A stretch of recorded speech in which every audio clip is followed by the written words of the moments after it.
All right, here we go.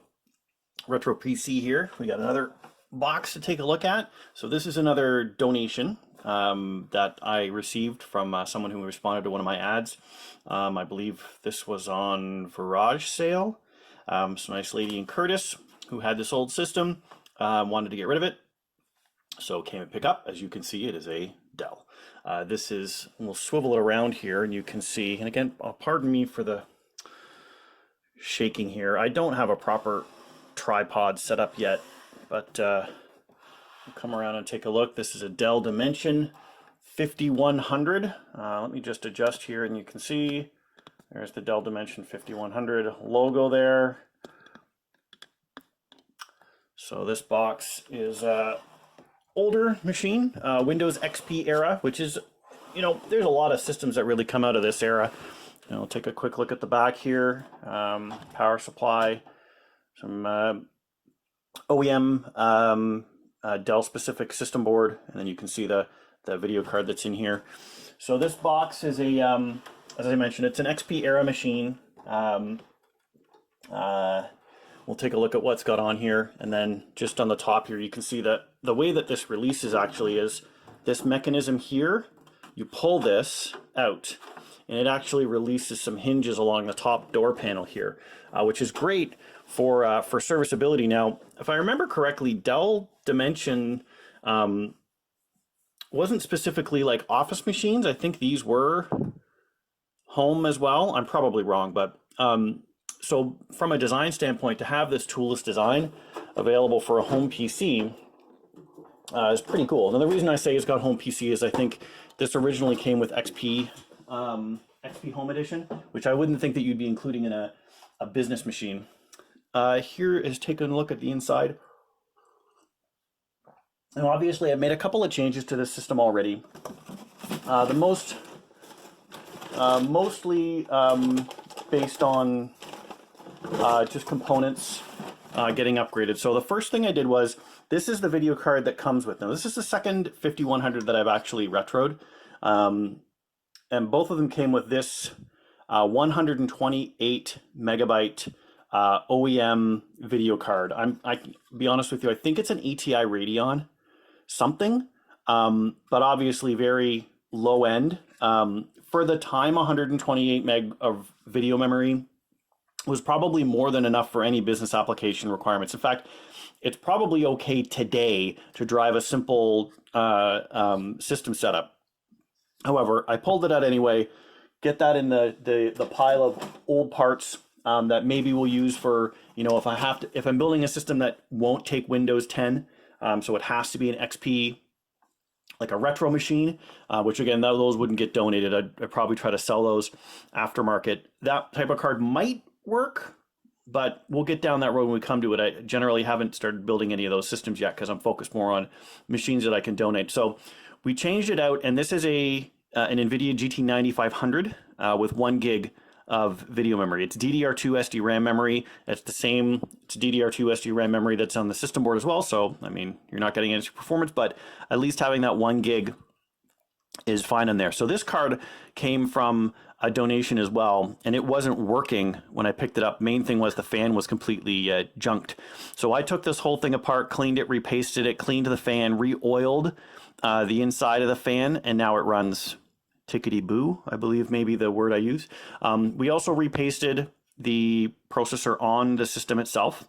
The box only had a gig 4 256 meg RAM sticks, so I pulled those all out and mixed and matched and swapped in the DDR2 memory sticks that I do have until they booted and worked properly. It's one of the things I found is challenging when you've got these donated parts is sometimes memory works and doesn't work. So even if I have something that doesn't seem to work in one machine, I keep it. I'll make a little mark, a post-it note on it to say like this didn't work in this machine.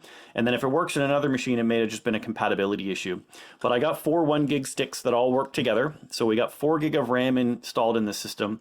And then I had to take care of the hard drives on here and get rid of the ones and wipe them off. So this has got a replacement. This is an 80 gig SATA drive that's on here, and there is room for an additional SATA drive, and there is another SATA port on here that you could add a second drive to the system. One of the things that I always pour over here and wish that I had more of is SSDs. So if I had solid state drives, I would absolutely be installing them in these systems because it makes a world of difference in the performance of an old computer. Not only upgrading it to a reasonable amount of memory for what you're using it for, but memory and processor can only get you so far when you have to pull information off of the drive all the time. And an older mechanical drive just I know they suck. SSDs are way better for that. So but no one ever gives up SSDs, right? They use them and they reuse them and reuse them, and then if they're really old and they won't write anymore, then you throw them away because you can't use them. There's no reuse available. But that would be great if I find a way to be able to get some kind of SSD storage solution that I can do either for super super cheap, so I'll spend the money to build these machines that are going to get donated, or if I find a way that people can start donating old SSDs, would be awesome. So 80 gig mechanical drive, and then there's an IDE based DVD burner. I believe it's a DVD multi drive, which already was in the system here. So we cleaned up the system, cleaned it out inside and out, give it a good brushing, give it a good dusting, give it a good canned airing to get it as cleaned up as possible. I didn't go super meticulous on this box because it was in pretty decent shape already. So that's what we ended up with here on this one. So physically there you can see how it's looking. And now I think what we're going to do is I'm going to close this up and we're going to get it plugged in and booted up, and I'll move the camera up to the screen and we can take a look at what this box is going on from a boot perspective.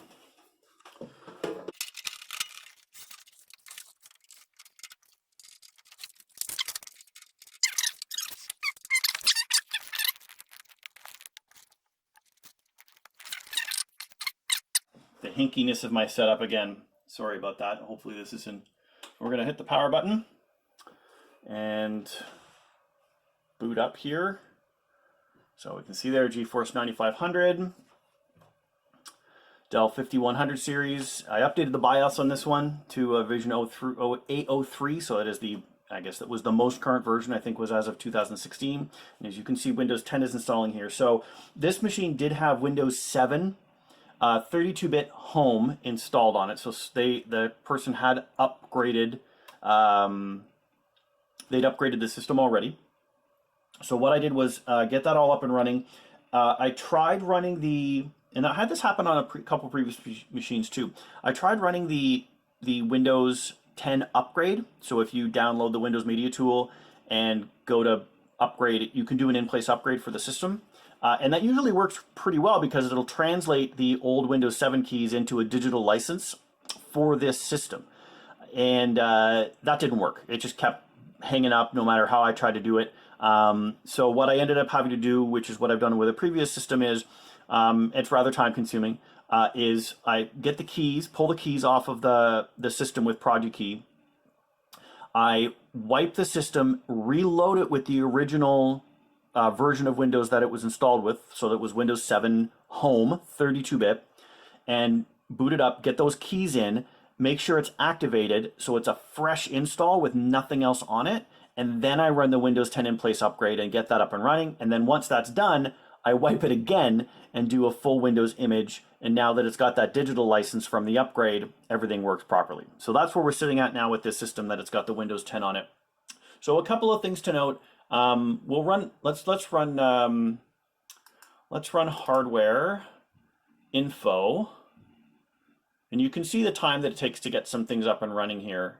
Can be a little bit delayed, and again, that's because of the hard drive trying to run.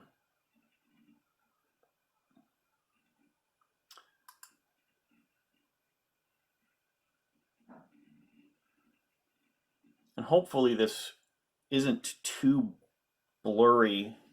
It is a little bit blurry. Hopefully it's not too blurry to be able to see it on the video here once we're up and running. Okay, so what we've got here on the system, this is an Intel Prescott 521. It's a single core hyper-threaded processor running at approximately 2.7 gigahertz. So under 3 gigahertz in terms of processing, but reasonable. It's got two cores, so it can handle some stuff. From a storage perspective, as I mentioned, we've got that Maxtor 80 gig SATA drive. It's a SATA 1, so not fast. Again, you got all these bad problems with the storage drive, but not having SSDs available to put in the system, is always going to be a problem with getting these machines up and running. And then that DVD burner, which is helpful, not necessary, but it's already in the system, and I'd rather leave it in than take it out and have no faceplate to put in place for it.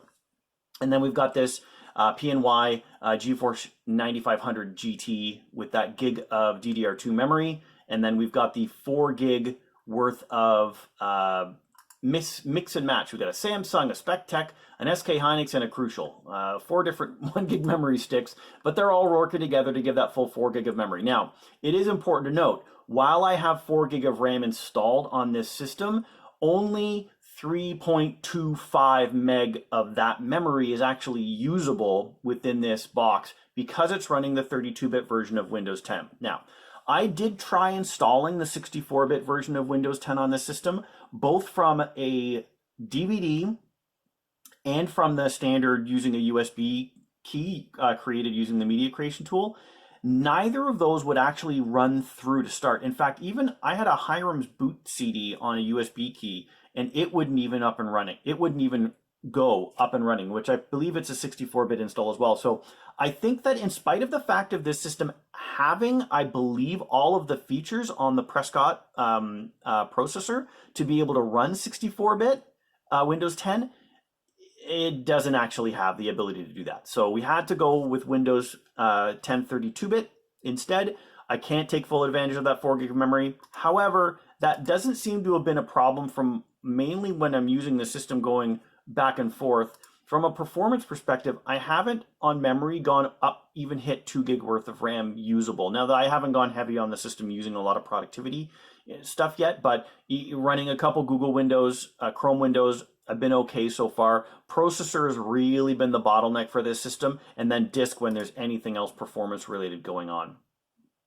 So from a sensor perspective, we'll just close this up here and take a look. One of the other things I noticed, and this may just be the age of the machine, was that the sensor info seems to be a little bit incomplete to me. So I can see my general memory information, my processor information where I'm showing performance capacities. And then when I move down and keep looking through things, I've got my storage drive temperatures. I've got my graphics drive temperatures, but I have no processor or general system ambient temperatures. So there is either no sensors in this system, or for some reason this board and hardware info don't really want to look at each other to share that information. So I don't know how hot the processor's getting. I did clean it and repaste it fully. The fins on the heatsink, which is gigantic in this system, are all cleaned out. The fan at the front of the system, which has its first impact, is directly on that heatsink. It's clean and running at full pop. When I stick my hand in the little hole at the front of the computer, I can clearly feel the air intake fully coming in. So I don't know what if anything that is a problem. I don't think that I'm having any thermal issues on the processor though. So and I do know what it's like to have thermal issues on this system because I booted not this one but the previous Dimension that I had. I booted it without that heatsink on, and the system thermally shuts down after like a second and a half. So that processor, the system board knows when the processor is running too hot. As far as performance goes on the system, we'll just take a quick look here. As I quickly do it, I don't have any games running on the system, but we just try and do a little bit of a check to see how well the system can handle doing something that maybe the general part of the general use that you might see when this system's getting installed at a, like a church computer lab or some non-for-profit where they set up some computers for people to use. They're going to go on and maybe do some work on their resume or do some online education. And there may be some streaming video that's sometimes come along, or in their free time, they may want to watch a YouTube video or something. And generally running Chrome and running some video will have a certain amount of impact in terms of what the processor and what the video card especially is able to actually handle. So if I just scroll down here, and I believe we looked at the Fast and Furious trailer here, I do not have sound hooked up to the system. It does work, but I didn't have it installed in the, I didn't have a speaker plugged into the system, so it would not work right now. We're just gonna open this up, and then you also don't have to hear whatever, Grammarly ad is gonna be coming up next. Or Polaris ATV ad. So let's just wait for this to skip. Now, I believe this is running at 720p. Yes. So this is 720p, again, on a Pentium 4 single processor, 2-core system with a old as heck 1 gig video card. And it's running okay. Now, again, the screen quality here, what you're seeing on the video here is obviously not going to be as good, as what I'm seeing. And this is not like a super high-end monitor either. It's not. I don't have the brightest LCD screen here that I use for my my bench work. But it's not skipping at all, which is one of the big things I'll notice. Like if we switch right now, we'll switch right now to 1080p, and I didn't test this, so. You and I are experiencing this for the first time, but I'm going to assume it's going to look like crap. Yeah, you can see right here. I can see the frame skips. It's blatantly obvious how bad the frame skips are on it. So, that's the age that you want to show that it's definitely, having trouble handling that. And then if we bump back to 480p, it's running pretty good. Now, the editing on this ad, obviously, there's a lot of skips that you may assume is that it's bad video quality, but it's just, making movie trailer editing. Has a lot of those unnecessary jump cuts.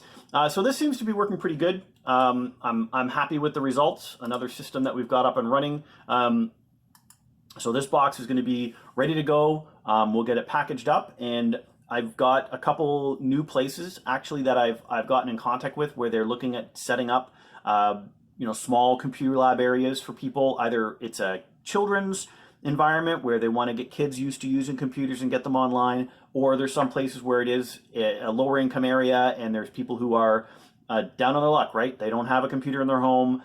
They may not even really have a home to speak of. So this is a place that they can go in a community center or a church. I don't know what they call it at a church. I'm not a religious person, but I guess they got a church community center, whatever.